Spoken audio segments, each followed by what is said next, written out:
In nomine Patris et Filii et Spiritus Sancti. Dominus vobiscum. Sahabat peradaban kasih ekologis yang terkasih, selamat berjumpa dalam renungan harian bersama saya Romo Alois Budi Purnomo PR melalui channel ini. Semoga panjenengan selalu sehat, tetap semangat tanpa sambat, selalu bahagia, kebahagiaan yang bersumber dari Tuhan Allah kita. Mari kita awali perjumpaan kita dengan bersatu di dalam doa. Kita akan mendaraskan Mazmur Tanggapan, Mazmur 51 sebagai doa kita. Ciptakanlah hati yang murni dalam diriku, ya Allah, dan baharuilah semangat yang teguh dalam batinku. Janganlah membuang aku dari hadapan-Mu, dan janganlah mengambil roh-Mu yang kudus daripadaku. Berilah aku sukacita karena keselamatan-Mu, dan teguhkanlah roh yang rela dalam diriku, maka aku akan mengajarkan jalan-Mu kepada orang-orang durhaka, supaya orang-orang berdosa berbalik kepadamu.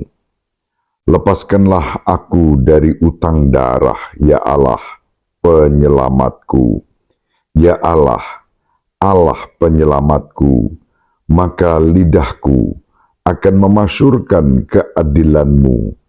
Ya Tuhan, bukalah bibirku, supaya mulutku mewartakan puji-pujian kepadamu. Kemuliaan kepada Bapa dan Putra dan Roh Kudus, seperti pada permulaan, sekarang, selalu, dan sepanjang segala abad. Amin. Sahabat peradaban kasih ekologis yang terkasih, mari kita baca Injil Markus bab 4 ayat 35 sampai 41. Pada suatu hari, ketika hari sudah petang, Yesus berkata kepada murid-muridnya, "Marilah kita bertolak ke seberang." Mereka meninggalkan orang banyak yang ada di sana, lalu bertolak dan membawa Yesus dalam perahu itu di mana ia telah duduk. Dan perahu-perahu lain pun menyertai dia.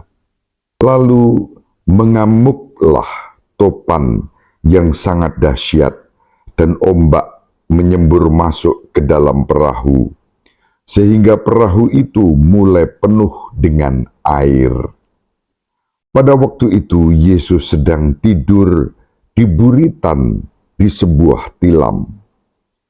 Maka murid-murid membangunkan Yesus dan berkata kepadanya, "Guru, Engkau tidak peduli kalau kita binasa." Yesus pun bangun, menghardik angin itu dan berkata kepada danau, "Diam, tenanglah." Lalu angin itu reda, dan danau pun menjadi teduh sekali. Lalu Yesus berkata kepada murid-muridnya, "Mengapa kamu begitu takut? Mengapa kamu tidak percaya?" Mereka menjadi sangat takut dan berkata seorang kepada yang lain, "Siapakah gerangan orang ini? Angin dan danau pun taat kepadanya." Demikianlah sabda Tuhan. Terpujilah Kristus. Sahabat peradaban kasih ekologis yang terkasih, kalau kita menempatkan diri dalam bacaan yang pertama yang dikutip dari kitab yang kedua, kitab Samuel bab 12 ayat 1 sampai 7a, dilanjutkan ayat 10 sampai 17, kita berjumpa dengan Daud yang jatuh ke dalam dosa yang berat, dan dia bertobat setelah Nabi Nathan menegur dengan keras. Sahabat peradaban kasih ekologis yang terkasih, dosa yang berat yang dilakukan oleh Raja Daud tampak dalam pasangan dosa ketika dia bukan hanya merebut dan memiliki istri Uria, tetapi juga dilakukanlah tindakan keji dengan membunuh Uria. Sahabat peradaban kasih ekologis yang terkasih, dari kisah bacaan yang pertama yang dikutip dari kitab Samuel itu tentang kejatuhan Raja Daud, kita dapat menemukan betapa dosa itu membutakan mata. Daud bukan hanya berzinah dengan Batsheba, tetapi juga membunuh suaminya. Uria, suami Batsheba, dibunuh dengan cara yang terencana. Kalau sekarang orang bilang TSM, terstruktur, sistematis, dan masif. Daud melakukan kejahatan yang bersifat TSM, terstruktur, sistematik, dan masif, ketika dia bukan saja merebut Batsheba dari Uria, tetapi juga merencanakan kematian Uria. Sebelum tindakan pembunuhan ini, Daud sudah berupaya untuk menutupi kesalahannya dengan membuat Uria sang panglima perang itu mabuk, dan harapannya dalam kemabukan itu dia pulang lalu membersamai istrinya, sehingga apa yang dialami oleh Batsheba karena ulah Daud seakan-akan bisa tertutupi. Namun demikian ternyata Uria tetap teguh karena suasana perang. Dia tidak mau pulang. Akibatnya Daud membuat langkah yang lain lagi, yaitu membiarkan Uria maju berperang, dan seakan-akan Uria ini mati karena perang, tetapi sebetulnya karena rencana jahat Raja Daud. Inilah yang disebut dengan dosa yang berat, TSM, terstruktur, sistematis, dan masif yang dialami oleh Daud. Dan karena itulah maka Nabi Nathan menegur Daud dengan sangat keras. Teguran Nathan dibuat sedemikian rupa dengan menyentuh hati Daud. Nabi Nathan membuat perumpamaan tentang orang yang kaya tetapi merebut domba orang miskin. Dan Daud menjadi marah terhadap tindakan orang kaya itu yang telah berlaku tidak adil. Dan persis pada saat itulah Nabi Nathan masuk dengan menegur Daud, "Kamu yang telah melakukan itu dengan merebut Batsheba dari Uria dengan cara yang keji." Sahabat peradaban kasih ekologis yang terkasih, Daud kemudian menyadari kesalahannya, kemudian bertobat, dan doa tobatnya kita kenal dalam Mazmur 51 yang seringkali ditempatkan sebagai doa pertobatan Daud. Mazmur 51 yang tadi kita pakai sebagai doa pembuka dimulai dengan mengungkapkan bagaimana kita ditandai oleh kelemahan moral dan dosa sejak awal keberadaan kita. Doa yang didaraskan dalam Mazmur 51 menggunakan 3 kata untuk berbicara tentang realitas dosa. Kata pertama untuk dosa dalam Mazmur 51 adalah cata, yang berarti meleset dari sasaran. Hal ini mengajarkan kepada kita bahwa dosa membawa kita jauh dari persekutuan Tuhan yang merupakan tujuan keberadaan kita.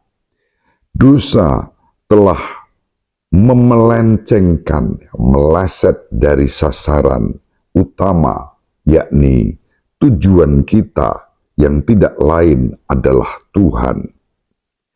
Kata kedua dalam Mazmur untuk dosa adalah awon, yang mengandung gagasan sesuatu yang memutarbalikkan atau menyimpang dan menunjukkan bahwa dosa adalah penyimpangan dari jalan lurus yang seharusnya terarah kepada kasih Allah. Kebalikannya adalah pertobatan, sub, yaitu kembali ke jalan yang benar. Itu yang disebutkan dalam Mazmur 51 ayat 13. Kata ketiga dalam Mazmur untuk dosa adalah pesha, dan ini mengacu pada pelanggaran atau pemberontakan terhadap Tuhan, terhadap raja, bahkan terhadap sesama manusia lainnya. Dengan cara ini, dosa dipandang sebagai penolakan dan tindakan yang bertentangan dengan rencana Tuhan bagi umat manusia. Sahabat peradaban kasih ekologis yang terkasih, dengan doa Mazmur itu kita diingatkan bahwa Tuhan senantiasa berbelas kasih kepada kita. Dalam kelemahan dan kedosaan kita, tidak ada jalan lain kecuali kembali kepada Tuhan dengan mengarahkan hati kepada Tuhan. Pemazmur mengajak kita untuk meminta kepada Tuhan agar menunjukkan belas kasih-Nya kepada kita, menghapuskan pelanggaran dan kesalahan kita, menyucikan kita dari dosa, menciptakan kembali hati kita, dan memperbaharui roh yang menjadi kekuatan di dalam diri kita. Kurban yang diterima Allah adalah kurban jiwa yang menyesal, dan itu dihayati dalam kerendahan hati. Sahabat peradaban kasih ekologis yang terkasih, kuasa kerahiman Allah dinyatakan kepada kita dalam Yesus Kristus Tuhan kita. Dalam Injil, Yesus ditampilkan sebagai pribadi yang bukan hanya mampu mengalahkan kejahatan, menyembuhkan sakit penyakit, memberikan penghiburan kepada yang berduka, tetapi juga menguasai alam semesta. Maka Yesus Kristus menenangkan badai gelombang yang membuat para murid-Nya ketakutan di tengah lautan. Injil menggambarkan kepada kita bahwa tindakan Yesus sebetulnya mengungkapkan sifat keilahiannya, kerahimannya yang penuh kuasa dengan berbagai cara yang positif untuk menggenapi perutusannya di tengah-tengah dunia. Dengan menenangkan laut, Yesus menunjukkan bahwa Dia adalah Tuhan atas segala ciptaan. Sahabat peradaban kasih ekologis, dalam arti tertentu, laut merupakan gambaran tentang kengerian, kejahatan, simbol kekacauan, tempat tinggal kejahatan, dan kuasa Yesus yang menenangkan gelombang lautan merupakan kuasa untuk mengalahkan kejahatan itu. Sahabat peradaban kasih ekologis yang terkasih, mari kita bersama-sama mempersembahkan hidup kita dalam kerendahan hati. Kita pribadi-pribadi yang rapuh, yang lemah, yang ringkih dan berdosa. Namun Allah Maha Pengasih dan Penyayang memberikan rahmat pengampunan dengan syarat pertobatan kita.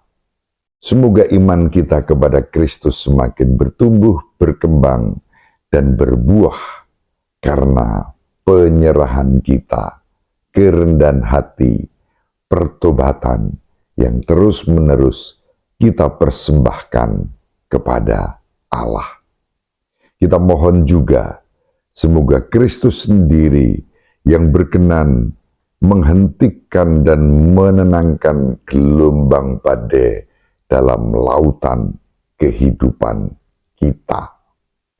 Ibu Maria selalu mendoakan kita, Bapak Yusuf merestui kita dengan keheningannya.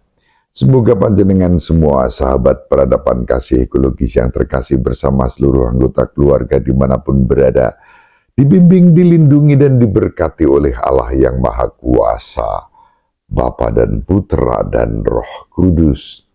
Amin. Terima kasih, salam sehat, tetap semangat tanpa sambat, selalu bahagia. Kebahagiaan yang bersumber dari Tuhan Allah kita. Salve, shalom, salam sejahtera, berkah dalam. Sahabat peradaban kasih yang terkasih, sampai jumpa pada episode berikutnya. Terima kasih atas kebersamaan kita. Salam peradaban kasih ekologis, berkah dalam.